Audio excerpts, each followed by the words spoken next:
અમિતખૂટ આપઘાત કેસમાં મોટા સમાચાર સામે આવ્યા છે। રાજદીપસિંહ જાડેજાના જામીન મંજૂર થઈ ગયા। ગોંડલ સેશન્સ કોર્ટે રાજદીપસિંહની જામીન અરજી ગ્રાહ્ય રાખી છે। 84 દિવસના જેલવાસ બાદ રાજદીપસિંહ જેલમાંથી બહાર આવશે। હાઈકોર્ટ અને સુપ્રીમ કોર્ટમાં જામીન રદ થયા બાદ ગોંડલ કોર્ટે જામીન આપ્યા। જજ એચ.એ. ત્રિવેદીની કોર્ટે બચાવ પક્ષની દલીલના આધારે ચુકાદો સંભળાવ્યો।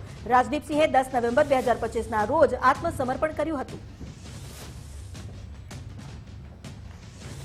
84 દિવસના જેલવાસ બાદ આખરે રાજદીપસિંહ જેલમાંથી બહાર આવશે। અત્યાર સુધી જે અરજીઓ કરવામાં આવી હતી હાઈકોર્ટ અને સુપ્રીમ કોર્ટમાં જામીન રદ થઈ હતી। જો કે ત્યારબાદ ગોંડલ કોર્ટે આજે બચાવ પક્ષની દલીલો ગ્રાહ્ય રાખી અને ચુકાદો સંભળાવ્યો। આજે તેમને આપવામાં આવી છે જામીન। રાજદીપસિંહ જે 10 નવેમ્બર 2025ના રોજ તેમણે આત્મસમર્પણ કર્યું હતું। ખૂબ જ મોટો અને ચકચારી કેસ આખરે તેમણે નવેમ્બરમાં સમર્પણ કર્યું હતું અને ત્યારબાદથી જેલના સળિયા પાછળ હતા। રાજદીપસિંહ જાડેજાના જામીન આખરે મંજૂર થયા।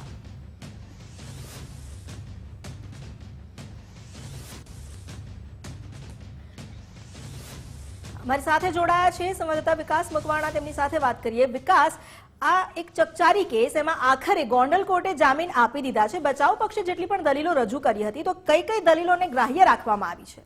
બિલકુલ, આખા પ્રકરણમાં એક બાદ એક નવા યુટર્ન આવી રહ્યા છે। એવું લાગતું હતું કે આ કેસમાં રાજદીપસિંહ કે અનિરુદ્ધસિંહ બંનેને કોઈ એવી રાહત મળનારી નથી, કારણ કે આ જ કેસમાં, આ જ પ્રકરણમાં જ્યારે રાજદીપસિંહ આગોતરા જામીન અરજી કરી હતી, હાઈકોર્ટે સુપ્રીમ કોર્ટે બંને ફગાવી હતી અને આ કેસમાં ઘણા સમયથી પિતા પુત્ર બંને ફરાર હતા। જો કે પોપટ સોરઠિયાવાળા કેસમાં પછી અનિરુદ્ધસિંહને આવવું પડ્યું હતું અને પછી એ જ કેસમાં ગોંડલ પોલીસે અનિરુદ્ધસિંહની ધરપકડ કરી હતી, જેને આખા પ્રકરણમાં મુખ્ય આરોપી બતાવવામાં આવ્યા છે અને એમના પુત્ર રાજદીપસિંહ એમને પણ બતાવવામાં આવ્યા છે આરોપી તરીકે। એ બંને ફરાર હતા।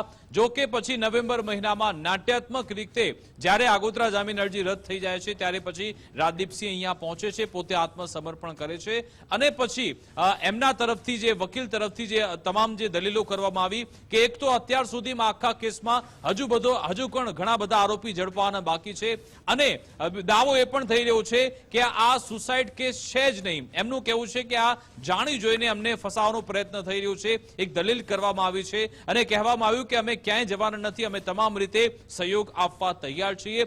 જે એક રહીમ મકરાણી કરીને જે એક્સ નામનું વ્યક્તિ છે, હજુ એ પોલીસ પકડમાં આવ્યો નથી એ પણ કહેવામાં આવે છે। અયાતુલ્લા કરીને એક વ્યક્તિ હતો, એક સમય એની પણ અટકાયત કરવામાં આવી હતી। આ આખા અલગ અલગ પ્રકરણ આવતા રહે છે। એ જ તર્ક રાખવામાં આવ્યા કે હજુ સુધી આમાં સ્પષ્ટ રીતે સાબિત થતું નથી, કારણ કે જે સુસાઇડ નોટ 4 પાનાની આપવામાં આવી હતી અમિતખૂટની, કહેવામાં આવે છે કે એમણે લખી હતી, એને લઈને પણ દાવો થઈ રહ્યો છે અને એફએસએલ રિપોર્ટ આખરે પણ ટર્નિંગ પોઈન્ટ સાબિત થઈ શકે છે કે શું અમિતખૂટે જ એ સુસાઇડ નોટ લખી છે કે પછી બીજા કોઈએ। એટલે કે બે દાવામાં થઈ રહ્યા છે। આજે અનિરુદ્ધસિંહ એમના પુત્રનો દાવો એમ છે કે ભાઈ આ બધું જયરાજસિંહ કરાવડાવે છે, આમાં અમને ફસાવવામાં આવે છે। બીજી બાજુ જે અમિતખૂટના જે પરિવારજનો છે એમના તરફથી દાવો હતો કે આ લોકોને તો જેલમાં બધી સુખ સગવડ બધું જ મળતું રહે છે। પણ હવે આ બધાની વચ્ચે જ્યારે ગોંડલ સેશન્સ કોર્ટે રાજદીપસિંહને એમને જામીન મંજૂર કરી નાખ્યા છે તો શું હવે અનિરુદ્ધસિંહ એમને પણ હવે આ કેસમાં જામીન મળી જશે? એક મોટો સવાલ છે। જો કે પોપટ સોરઠિયાવાળા કેસમાં તો જેલમાં છે જ, પણ આ કેસમાં શું એમને જામીન મળશે કે મોટો સવાલ, કારણ કે પુત્રને જ્યારે જામીન મળી ગયા છે, એમનું સુસાઇડ નોટમાં નામ હતું છતાં પણ, કારણ કે સુસાઇડ નોટમાં અમિતખૂટે એમ લખ્યું હતું કે અનિરુદ્ધસિંહના દબાણથી, રાજદીપસિંહના ત્રાસથી હું આ પગલું ભરી રહ્યો છું। એક પૂજા રાજગોર નામની છોકરી, એનું પણ આમાં નામ હતું, ઘણા બધા નામ આમાં છે, પણ રાજદીપસિંહ એમને અત્યારે તો રાહત ચોક્કસથી મળી ગઈ છે। આવનારા સમયમાં હવે નવો શું ટ્વિસ્ટ એન્ડ ટર્ન આવે છે એ જોવાનું રહેશે। અત્યાર સુધી તો ગોંડલ પોલીસે આ કેસમાં કોઈ જોઈએ એવી કાર્યવાહી કરી જ નથી, કારણ કે અનિરુદ્ધસિંહ, રાજદીપસિંહ બંને ફરાર હતા, કોઈની ધરપકડ કરવામાં નહોતી આવતી। આ બંને સામે ચાલીને જ્યારે પોલીસ સમક્ષ પહોંચ્યા ત્યારે પછી આ કેસમાં આમાં તપાસ આગળ વધી છે। હવે જ્યારે રાજદીપસિંહ બહાર આવશે ત્યારબાદ પોલીસની શું કાર્યવાહી રહેશે, શું બીજા કોઈની ધરપકડ થશે કે કેમ પછી આ કેસમાં આવી રીતે ફક્ત અપડેટ આવતા રહેશે, કોઈ સત્ય બહાર નહીં આવે કે કેમ, એ પણ એક મોટો સવાલ છે। જી વિકાસ, આભાર આપનો। અમારી સાથે વિશ્વાસ બોજાણી પણ જોડાયા છે, તેમની સાથે પણ વાત કરીએ। વિશ્વાસ, આજે જ્યાં ગોંડલ સેશન્સ કોર્ટમાં જે ચુકાદો આપવામાં આવ્યો જામીન આપતો, શું ગતિવિધિ રહી, શું ઘટનાક્રમ રહ્યો અને હવે આગળ પોલીસની શું કાર્યવાહી? ચોક્કસથી અમિતા વાત કરવામાં આવે તો અમિતકુટ આપઘાત કેસમાં સૌથી મોટા સમાચાર જે છે તે સામે આવ્યા છે.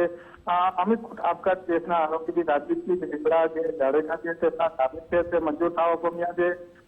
ગોંડલ સેશન્સ કોર્ટે રાજદીપસિંહ જાડેજાની જામીન અરજી જે છે તે ગ્રાહ્ય રાખવામાં આવી છે.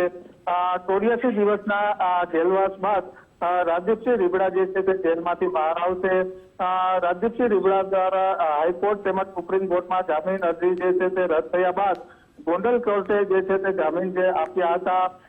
જજ એચ ત્રિવેદીની કોર્ટે બચાવ પક્ષની દલીલો જે છે તે આધારે આ ચુકાદો જે છે તે સંભળાવ્યો હતો. અમિતકુટ આપઘાત કેસમાં રાજદીપસિંહ જાડેજા લાંબો સમય જે છે તે ફરાર રહ્યા હતા. ત્યારબાદ 10 નવેમ્બરના મોડી રાત્રિના રાજદીપસિંહ રીબડાએ જે છે તે આત્મસમર્પણ કર્યું હતું.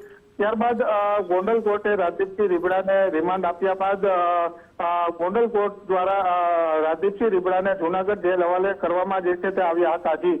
જી આભાર આપનો જાણકારી આપવા માટે. તો હવે એ જોવું રહ્યું કારણ કે જ્યાં ગોંડલ સેશન્સ કોર્ટે જામીન અરજી હવે મંજૂર કરી છે તો હવે આગળ પોલીસની કેવી કાર્યવાહી રહે છે તેના પર સૌની નજર છે.